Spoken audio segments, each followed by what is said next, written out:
స్వామి సేవ చేయడానికి north ఇండియనా south ఇండియనా ఆ ఊరా ఈ ఊరు అనేది ఉత్పన్నం కాకూడదు. ఎవరైనా సరే భక్తి భావాలతో సేవ చేయాలి. ఎవరైనా సరే ఆఫీసర్ నియమించే అధికారం రాష్ట్ర ప్రభుత్వం అనుకుంటుంది. ఇటువంటి దాన్ని కొంచెం చేయకూడదనేది నా భావన. ఎందుకంటే సేవ చేయడానికి ఫలానా వ్యక్తి ఉండాలి, ఫలానా వ్యక్తి ఉండకూడదని ఎక్కడా లేదు. భక్తి భావంతో సేవ చేయాలి. సేవ చేసినటువంటి ఎటువంటి వ్యక్తి అయినా సరే ఈవుగా పనిచేసేందుకు అర్హులు. అది రాష్ట్ర ప్రభుత్వం ముఖ్యమంత్రి గారి పరిధిలో ఉంటుంది.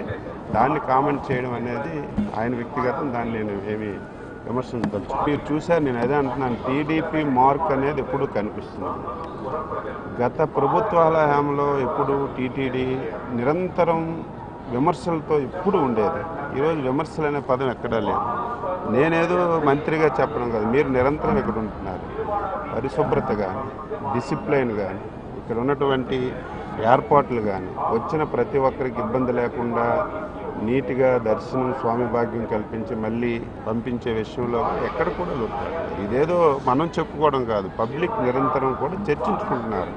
తెలుగుదేశం ప్రభుత్వం ఎప్పుడు వచ్చినా సరే తిరుమలకి పవిత్రత ఉంటుంది, ఈ రకంగా జరుగుతుందని ప్రతి ఒక్కరు చర్చించుకుంటున్నారు. కాబట్టి అటువంటి విమర్శలు సహజంగా జరుగుతాయి. దాన్ని మనం పట్టించుకోవాల్సినటువంటి అవసరం కూడా